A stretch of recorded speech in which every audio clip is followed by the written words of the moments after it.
give us a little background? We started back in 1997. Japanese lunches meaning bento boxes. The Bentoya name directly translated means shop of bento boxes.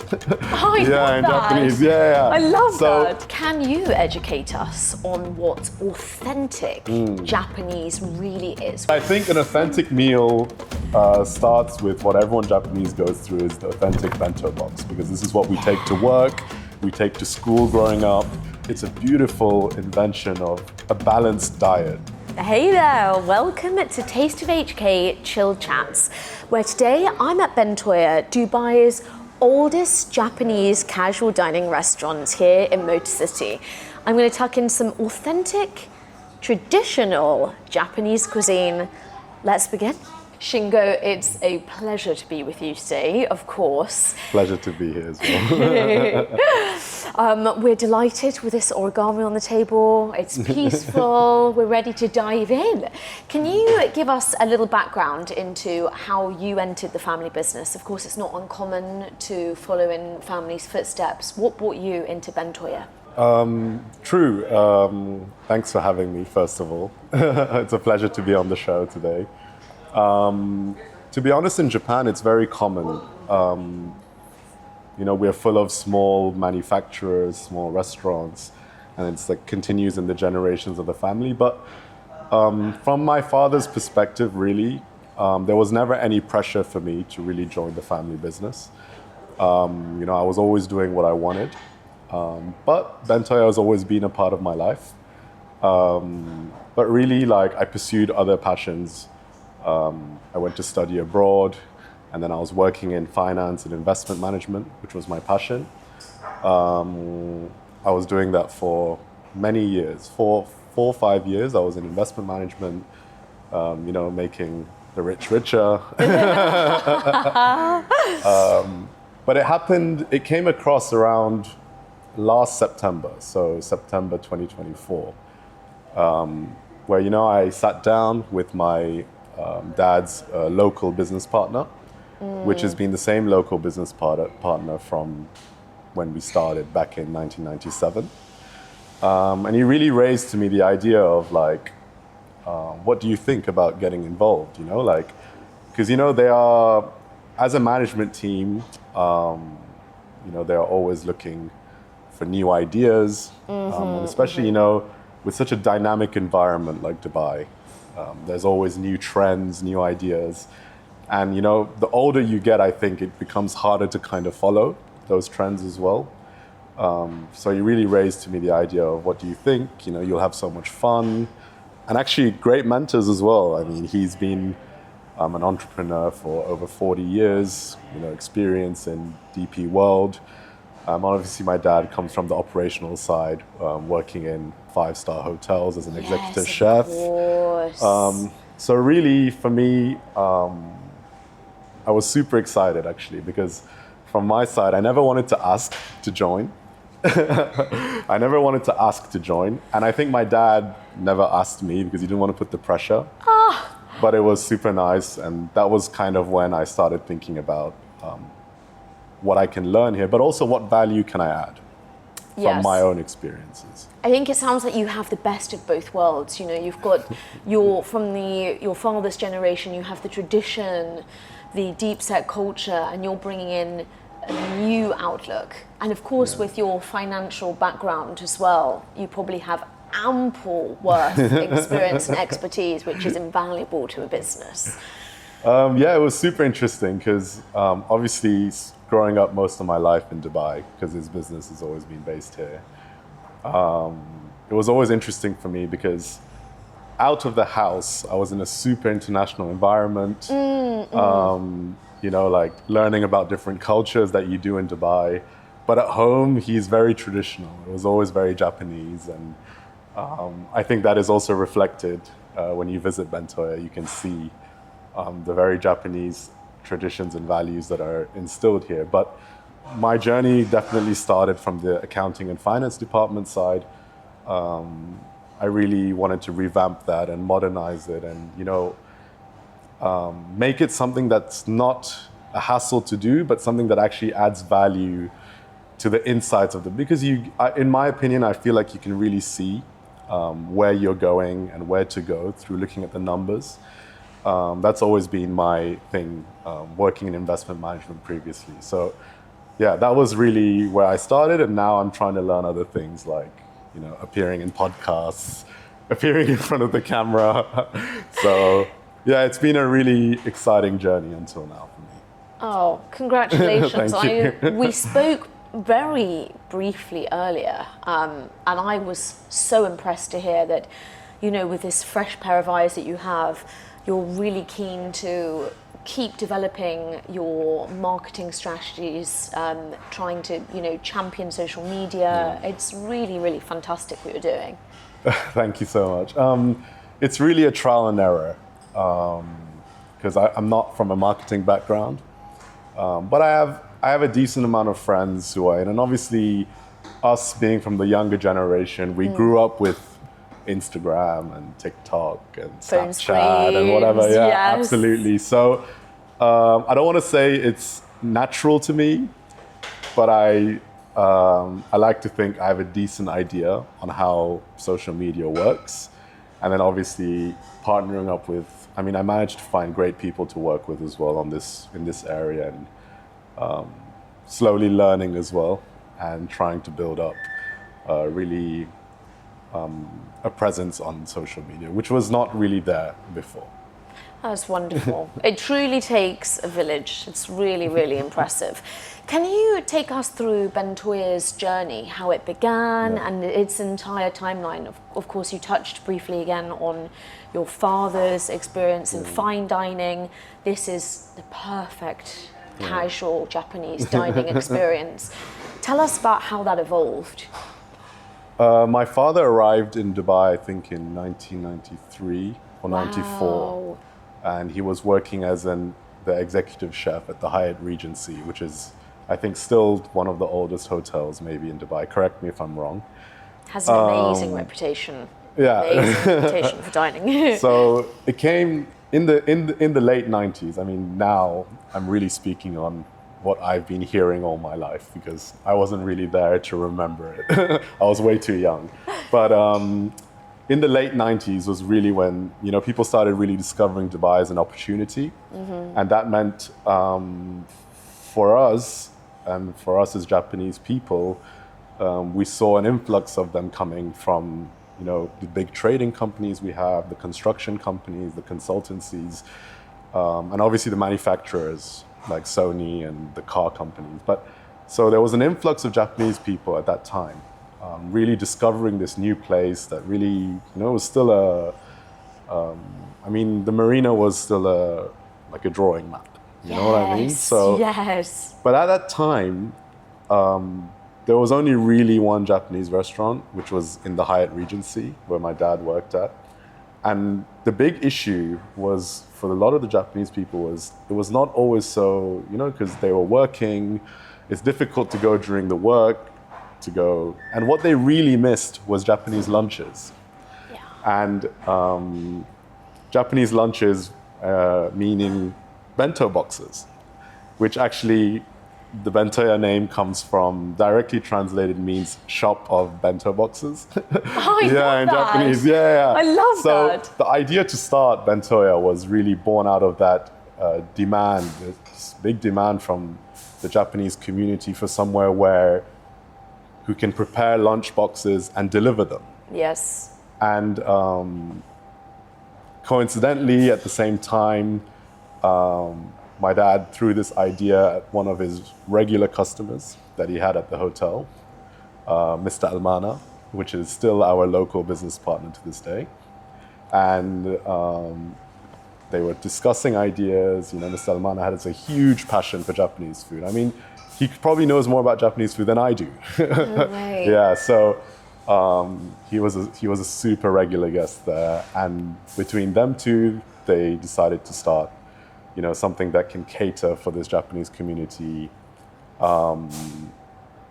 specifically for lunch at the beginning, to deliver lunch boxes to these people who are working in Jebel Ali, who are working in downtown, be it where it may be. Uh-huh.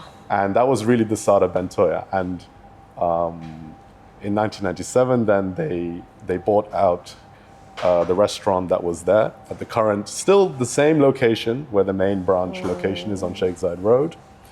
And yeah, there was some hiccups because we never foresaw the demand from the local people as well. So if you've ever been to the main branch, you would notice the downstairs area is quite small because, I mean, for us, we were expecting, we will do most of our business in deliveries to these Japanese companies, and when they come, they can sit. But we quickly noticed that, we had lines of people lining up for 45 minutes, 1 hour. Wow. The reception was amazing from the local Dubai growing expatriate community and the local community as well. And it took us some time, but then we really had to, we renovated the upstairs as well to increase the area for dine-in. And slowly, I mean, it has become a fully fledged dine-in restaurant. So that was the 90s, in the late 90s when they really started. And I still remember my father was super busy because I mean at that time as well, it was still just starting up, right? So he didn't have like a crew of people that he can rely on to he was always there himself in the kitchen. Wow, all hands on deck. Oh yeah. Literally. And still to this day, actually, he's very hands-on operationally, more on the procurement side and the central kitchen side. So we've managed since then to obviously also build our own central kitchen where we do most of the prep in a centralized manner so we can achieve consistency across all our branches. So key. Yeah. I have to say as well as a Westerner, the popularity in Japanese cuisine has extended globally. I know people in London that queue up for Japanese. My husband and I were in Murdiff on Sunday and we were desperate for a quick, really healthy lunch. Of course, Japanese food is super medicinal as well, isn't it? Yeah. We sat down somewhere we were struggling to find somewhere, in close vicinity. We were like, we want some miso soup. We were obviously dying for sushi. So Western of us. But it is. I think that's a testament to the Japanese culture of food. It is so popular, not just within the Japanese community, but globally. To be honest, I never thought it would become this popular as well. I still remember, I still remember being young and growing up, and very often it would be like, what's that? Or like, what are you eating? It's like, I'd be eating something very traditionally Japanese. It could be a bento box with rice that my mom prepared, or it could be some sushi rolls, or but it's been really crazy the last 25, 30 years. Hasn't it? And I'd like to imagine or hope that in some way, we were able to facilitate that because it gives me great pride that, how well Japanese food is received all across the world, because we're very proud of our food culture, As you should be. As you should be. So that was always in our minds as well, if we were able to somehow contribute to Japanese food getting its recognition it deserves in a place like Dubai. Look how Dubai is now, but back then it was very different as well. But so that was always our vision, was to really provide authentic Japanese dining experience in a very casual way. So, to really show what we as a people would have grown up eating. A lot of the dishes you'd find here are things that any Japanese person would have grown up eating, and I still eat it today. Yeah. Well, I think you've definitely achieved that. You are the longest standing casual Japanese dining experience. I'm going to say experience. Yeah. Not just a restaurant. It is a full experience here in Dubai. And you've been operating for 20 plus years, which is incredible, especially in such an ultra competitive restaurant scene here in Dubai, which is only expanding. What would you put that success down to? How did you guys not just survive, but thrive here? I mean, it's been a really long experience, you know, from opening up in 97. Then we had our first food court branch in Jebel Ali Free Zone in 03, which we are still there today. So that is also a 20 plus year affair with Jafza, Jebel Ali Free Zone. And we've had multiple branches, like, you know, I think in 2013, we opened in Garhoud. Unfortunately, that branch is not there anymore. It was one of my favorite branches though, the interiors. 2021 Motor City, and now we're also in JLT in Murdiff. Not as a dining location, but as a delivery hub. So we've really managed to expand, I'd say, modestly, but I think consistently, I like to say. But I think to really survive in this market, such a dynamic market, it's like nowhere else on the planet, right? Nowhere has changed this much. No. Over a short span of time. But I think one of the things I think we've managed to do well is we've really been able to be consistent in what we're offering. Because, you know, Dubai, it's very easy to get onto trends and short-term boosts, or let's say You've kept it so authentic. But we've always tried to be consistent in our flavors, because at the end of the day, that was what, at the beginning, the Japanese community was looking for, but now I'd say the local Dubai palate has become very educated as well. You know, because they've been able to experience so many foods across the planet. You know, they have a really good idea and a good knowledge of different cuisines. Oh, yeah. But for us, I really think consistency, but at the same time, it is so important to evolve as well. Evolve with the city, evolve with, to a certain extent, what people are looking for, which is trends. And that is what we've consistently been trying to do as well. Implementing new techniques. You know, if I give you a quick example, we make all our noodles in-house. All our ramen noodles are produced from the flour in-house. How do you even begin to ensure everyone is the same? That's amazing. That is a testament to my father and the operations team. Trust, I wouldn't know how to do that. But for example, the noodles we've been consistently changing it over the years because tastes change, right? Yeah. And we've got to implement new techniques. And obviously in a country like Dubai where most of the food materials are imported, that is another challenge because sometimes things become no longer available. So for example, a certain type of beef or a certain type of shrimp may become unavailable pretty quickly. So that is where somewhere we have to be on our toes, where we can really be agile in this environment. So I think that is also important. And obviously I think at the same time, the most important thing is really the community. So, we like to think that customers are not just customers. We like to, remember their faces, remember their orders, remember the specific requests they have, which we do get a lot because I feel like in Japanese cuisine is one of the things where you can tinker a lot with the sort of thing, Yes. Like, oh, I want this in my sushi, or I want this as an extra sauce, or this. But I think that's the most consistency, the ability to evolve, and the community, I think, is what has enabled us to be able to be successful this long. Thank you for sharing those pillars and that personal touch. I love it.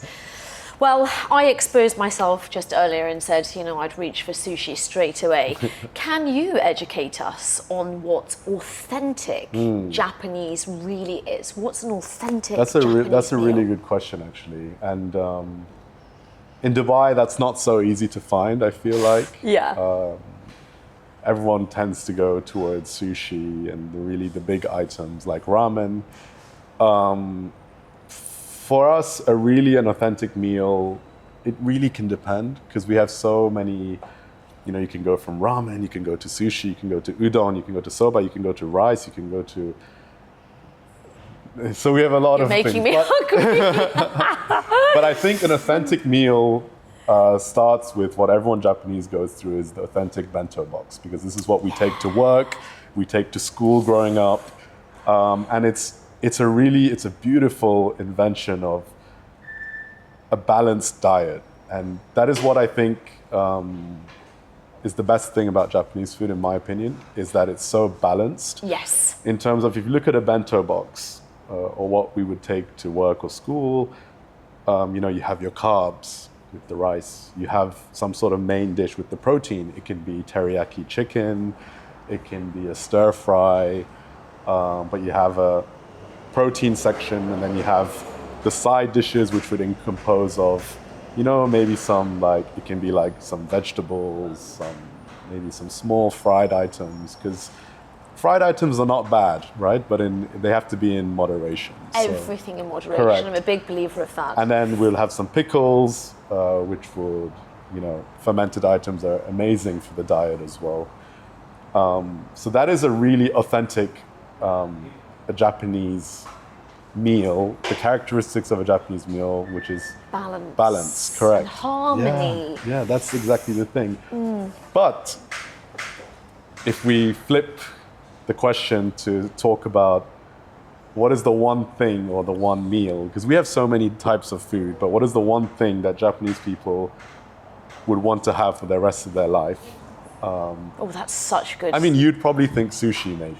Yeah, I think I would. So that's the thing. A lot of people think sushi, but in my opinion, I think 90% of the Japanese people, if you ask them what is the one meal you would like to have for the rest of your life, they'd fall in two categories. Okay. At probably around a 50-50 split as well. So the first group would say ramen, because ramen, it's our meal after a night out in Japan. Soul food. Yeah, so comforting, food, so much flavor from the soup and the umami elements that we are able to incorporate. It's a really fantastically made dish. So that is one part. The second part of the Japanese people would fall under our curry rice. So, it's commonly known as a katsu curry, but really for us, it's the curry and the rice. And I think this dish came to us initially by the British when they came with some resources from India, and we started trade with them in the 19th century, I think, or the early 20th century. Yes. But this thing has really gotten huge in Japan, and we love it for its simplicity, but also for its umami and richness and sweet and spicy textures that we incorporate in it. And that is, I think, the two, I would say, soul dishes for Japanese people. Oh, fantastic. After this, I am heading straight to the kitchen. I'm going to pick up some ramen today. Yeah, we've got our curry rice has been one of our best sellers from the beginning. And obviously we do around, I think, 12 to 13 different types of ramen, because ramen is it's not simply there's a correct authentic ramen to Japan. Ramen is so different wherever you go in Japan. So from where my dad is from in the north, in Hokkaido, where they have cold weather, they ski a lot. Their flavor profiles are more towards cold weather, so rich and salty, which means they use miso as their main ramen is the miso ramen, where they would put touches of maybe even butter in it and corn. Oh, delicious. To where my mom's from, which is in the Tokyo area, and they are very much soy sauce heavy. So their ramen is mainly flavored with the soy sauce. But then if you go down to the south, near the Kyushu Islands, where they're very meat-oriented, if anything, you'll find doesn't work in Dubai, but you'll have pork bone broth ramens, which are their specialty. And so there is no authentic necessary ramen. It's really depends on the region, specific to the region, specific to the household. And that is something I think I like.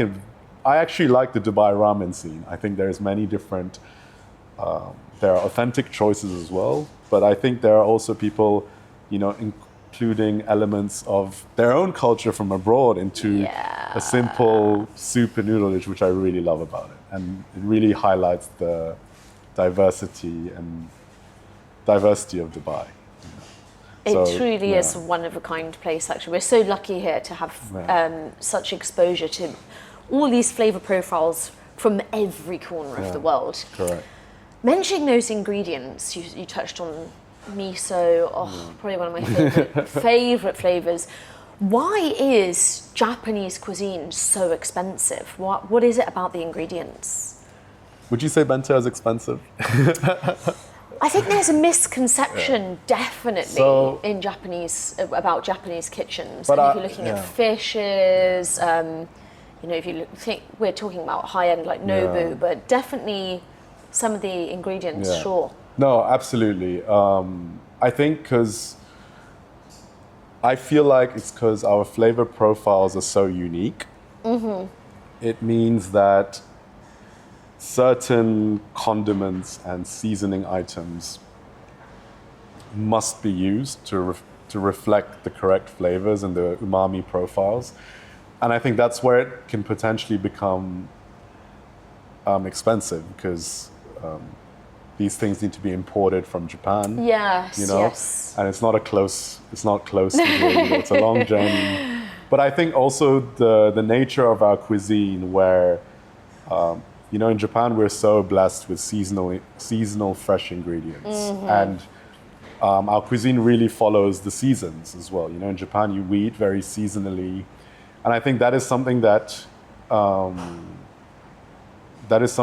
maybe comes with a heavier price tag here because sushi, raw fish, fresh fish, raw fish, the short shelf life of these components, I think that's when it gets added on to the price tag, which is unfortunate because, we really want to, if you ever been to Japan, you'd notice that the food is extremely affordable in Japan, extremely affordable, much cheaper than in Dubai.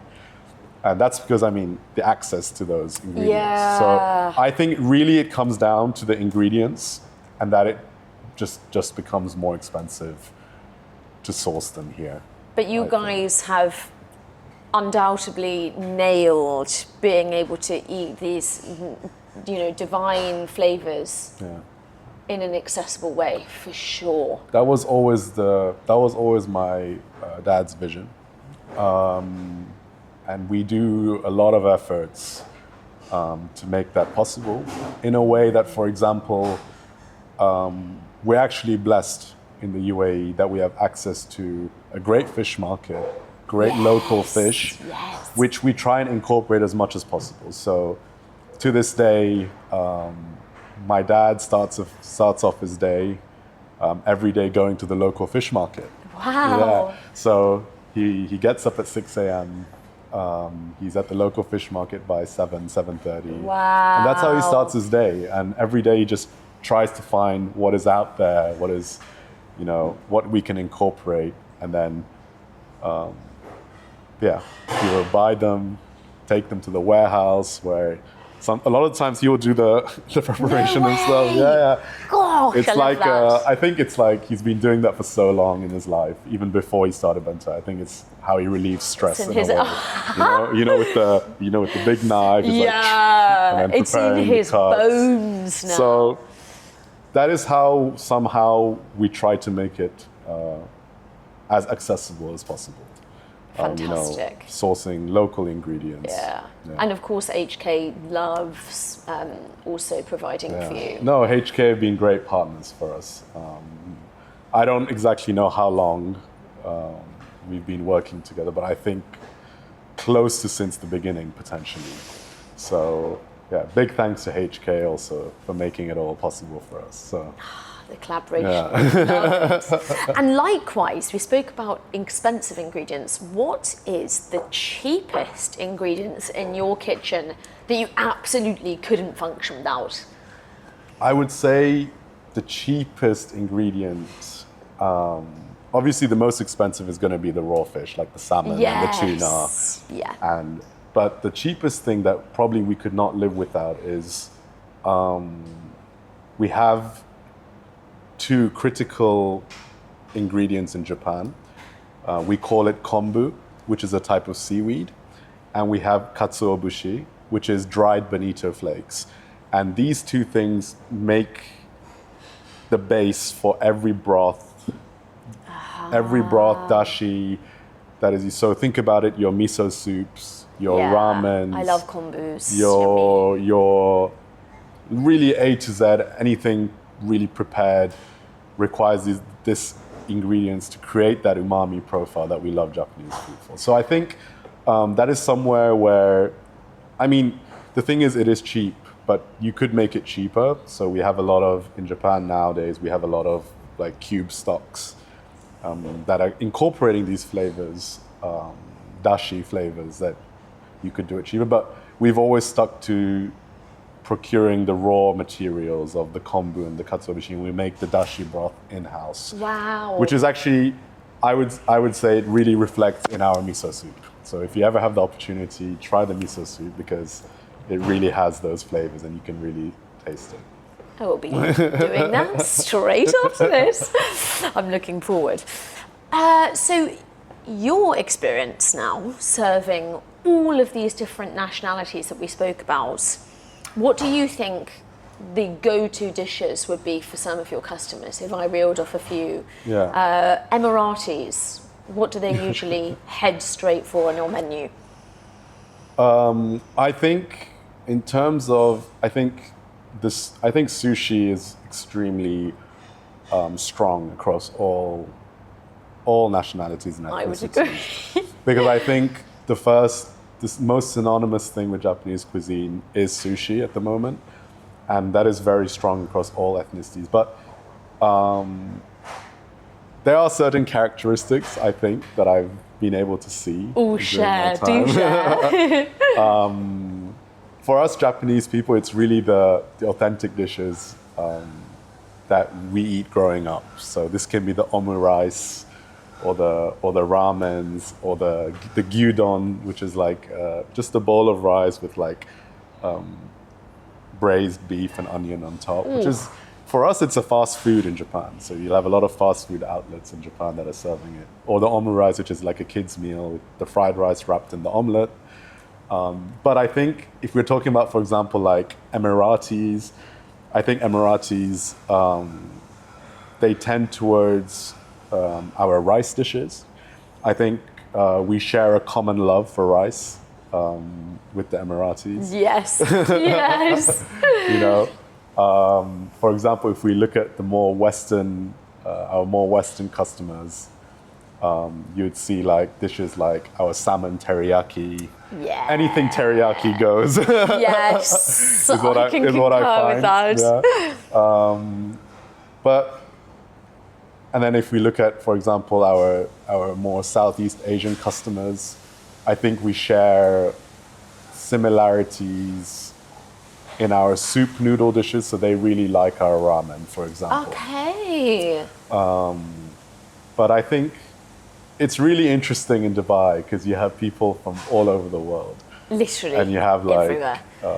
Different tastes, and no, I really enjoy like this diversity. It's really cool. I agree. I totally agree. Obviously, we see the food, but we don't see the costs. Yeah. Let's talk margins from our wonderful financier here. Where does most of the cost go in running a restaurant? I would say, so I think there's a general industry benchmark to what sort of costs should be allocated where. And from our point of view, it is also pretty similar. If you spend 100 dirhams at a restaurant, you would have to assume probably 25 to 35 dirhams goes on the raw material. Maybe another 25 to 30 goes on the operating costs, which is rent, which is a huge thing in Dubai. AC, utilities. AC is a big thing here as well. It's a huge expense here in Dubai as well. And generally like gas and kitchen equipment, this kind of things.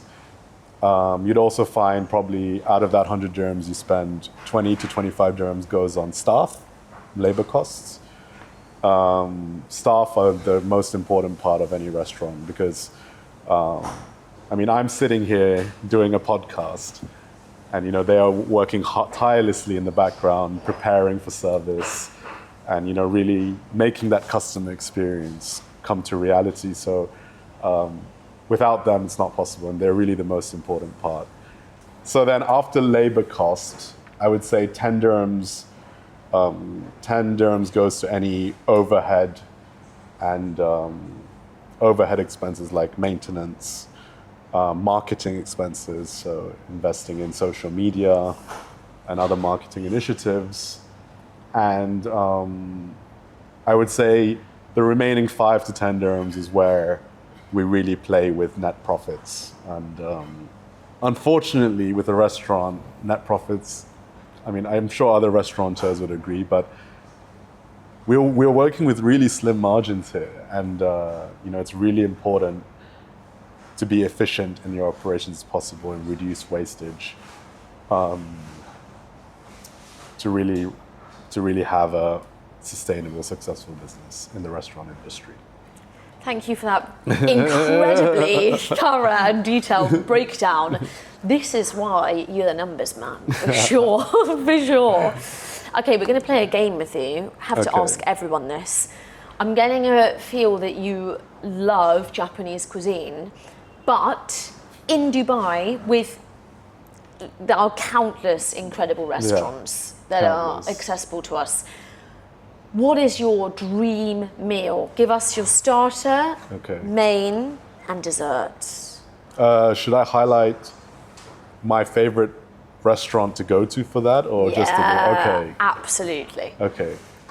I think in Dubai, if we're talking about starters, personally, I think you can't go past local Middle Eastern starters. That is something I've grown up with, being here for a long time, more than 20 years. But I really like, your hummuses, your tabules, your fatouches on the Lebanese side, but also I think something that doesn't get, enough highlights, also being Middle Eastern, is your Iranian side. But absolutely. They're so different to Lebanese. But your like the starters, the eggplant starters, like the mirza gasami, platters with the cheese and the herbs at the beginning with the bread. That is something like that. And shout out to really, Lebanese restaurants, we have countless in Dubai, to name a few. But a place I can really recommend for Iranian food. I love Rivas restaurant. I love Rivas. You know Rivas as well? Of course I know Rivas. So I love Rivas. Obviously we all grow up in Dubai with like the really classic, which is Astadi. And I really love Astadi. But for me, Rivas was just, I'm just so happy to be there all the time. Right opposite, and Wild Wadi as well, right opposite. Fantastic. Yeah. I'm a big fan of Rivas. Could do a whole menu just dedicated to Iranian, Persian cuisine for sure. Okay, take us on to your main. For my mains, I love a Dubai burger. Yes. I love a Dubai burger. Yes. I think at the moment, my favorite burger is, so tough. We have so many here, but I really like, maybe because I live near it and it's really, I see it all the time, but I really love pickle. Pickle's such a Dubai classic. Pleasure. But also something that I think I would have never encountered if I didn't grow up and be here for such a long time is I love biryani. And specifically, I mean, my Indian friends call me whitewashed for saying this, but I really love gazebo. You can't go wrong with gazebo. It's my go-to, like the biryani with the clay pot and the bread on top. Yeah. It's just like my go-to. But also another thing that, I mean, I'm saying so many options now because it was so hard to decide on just It's almost impossible. It's almost impossible. But another thing that I really love is the pizza scene in Dubai. Okay, I wasn't expecting that. Is amazing because, so I spent 4 years of my life living in Italy. I lived 4 years in Italy. Where? In Milan. In Milan. In Milan. I lived 4 years in Milan. So I would like to think I know my Italian food pretty good. But what was really nice about the Dubai pizza scene is you have the classics like Pizzeria de Michele, yes. which is a classic Neapolitan, and really they do it really well here as well. But you know, you have like with the ramen here, you have people putting their own things here in Dubai. And you know, one of the ones I recently went to Blue Pizzeria. I was super impressed. I haven't been there. I love Zaza slice as well. But yeah, in Dubai, we are so blessed with so much variety and great options. But that is my main course. Burgers, biryani. Take us onto your pudding.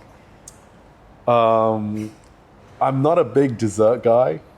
But something I just love about Dubai is the milkshakes. Yes. Yeah, it's not a really big thing, but I just love like the milkshakes you can get here, and I think it's so different to wherever I've had it elsewhere. Because when you have it, I feel like when you have it abroad, sometimes it's very milky, but here it's very creamy. Thick. Yeah, they thick. Are thick. Exactly. And that is like one of them. And again, like, I mean, milkshakes, you have so many places that you can go for milkshake. But where's your my top? personal favorite is Cold Stone. Really? Yeah. I like this. Quickly pick up a milkshake from Cold So Stone. I always go. So most of the burger joints have a milkshake, and they do a great milkshake as well. But I think something that I've always loved is the Cold Stone milkshake, because the amount of ice cream they put in there. Because, you know, you can see them make it from the counter. The amount of ice cream These they put in there. proportions are good. Yeah.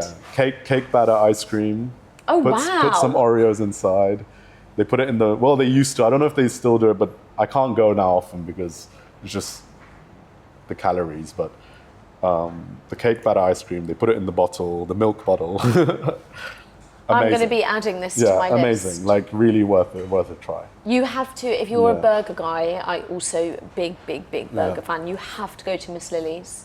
Really? Yeah, you have to. So I've been to Miss Lily's multiple times on a night out, but I've never...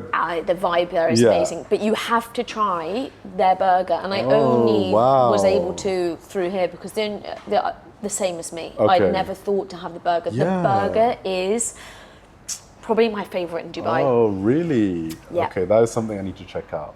Do it, especially if you're into a burger. Okay. I feel you there. I'm exactly the same. They're just so good. Yeah. So good. But we were doing starters, main, dessert, but I think we have to add my favorite meal after a night out. So late night. Yes. I think you can't go past Dubai without that.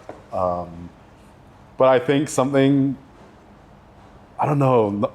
I think many people are aware of it, but when I speak to people who are new to Dubai, they're not aware of it. But my ultimate Dubai late night meal has got to be Antar Cafeteria. Do you know Antar Cafeteria? Of course. Yeah. So this is something for like the people who've been here for ages, but it's really, maybe it's just nostalgic for me because I've had it throughout growing up, but their chicken burgers and their curly fries and their fresh juices. It is the spot. Need to do a shout out for that. So when I was planning this perfect meal, have to shout out Anta in there. Also, true Dubai kid, you know. Yeah. If you're not grabbing a really, really late meal Yeah. at the end of an evening, On Al Wasl Road in Jumeirah, you know. It was where it always used to be. So. that's probably my dream Dubai. Speaking to my heart now. Yeah, I like that. We need to add that onto our official questions. I really like that. Because I think late night is something really like special to hear as well. Very special to Yeah. hear. I would agree with that because this is a city that really doesn't sleep. I know people say about lots of places, but here particularly, it does not sleep. It really doesn't. Yeah. We've got to play pay or pass. Locations, if you were to set up a restaurant, tell us. Dubai Hills, pay or pass? Pay. Because it's personally my favorite area. So central to all the locations, and I think it's super up and coming and super vibrant as well. Agreed. DIP, pay or pass? Pass. Okay. I feel like with our Motor City location, we are kind of covered there.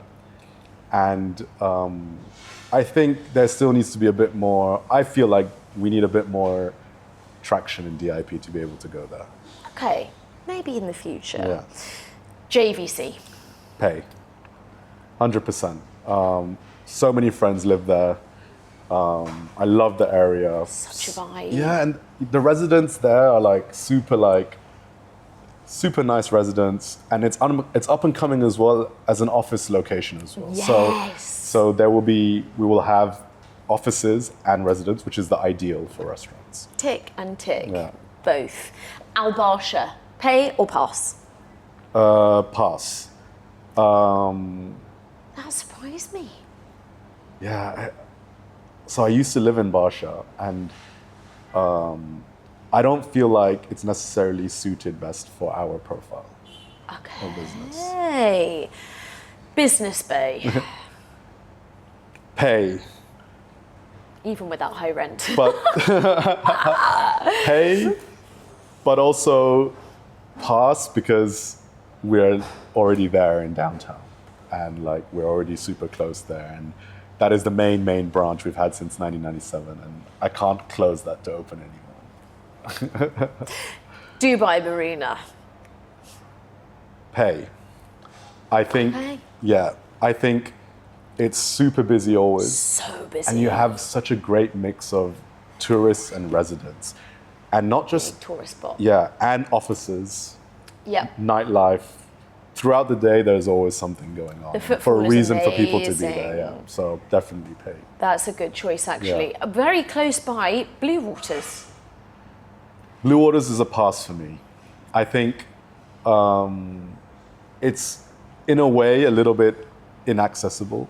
So like people living in Marina, it's difficult for them to get there. Yeah. But I think as well, there's the density of the population as well, and it's a super touristic spot, and so I think pass for me. Oh, sorry, Blue Water. Our home, Creek Harbour. Pay. I love Creek Harbour. Like the location is just fantastic, and right now it might feel like, I'm sure you live there, so you know it feels a little isolated, but I think slowly it's going to get more incorporated, you know, with the new metro systems coming up. And the general expansion in that area of Dubai. So I think definitely pay. Fantastic. We like to hear that. Festival City. Pay. I think Such a great Festival location. City, yeah, it's a great location, super diverse energy there as well. And just waterfront, shopping outlets, you know, offices, residents. You know, you've got a lot there going on. It's got everything Yeah. going on there. Yeah. And Kahoot. Pass. Only because we were there previously. Oh, yeah, you said. So from 2013 to 2019, we had our Garhoud branch, which was also actually one of my favorite branches, but just the type of outlet spaces didn't really suit our requirements. And I think generally the traffic on that side of Dubai, at least back in the day, was very intense for it to be viable, I think. So pass. Okay. Yeah. Sorry, Kaku. Well, thank you so much for chatting with me today. It has been fascinating Thank you so much for having me. everything you've applied to the business. And I think now is a good time to go and eat some ramen. Or a curry, or a bento box, or sushi. Or anything. Or sweet potato with ice cream. Or sweet potato with ice cream, which is an extremely popular dessert in Japan. Especially amongst women, actually. Yeah, I can Surprising imagine. enough, We yeah. love our sweet potatoes, women. Yeah, I never got that. We just can't stop ourselves. Yeah. But honestly, thank you so much. Thank you It's been so much, Lauren. a pleasure, and we can't wait to see you again soon. We'll be honored to be again on the show. Thank you so much. Thank you so much.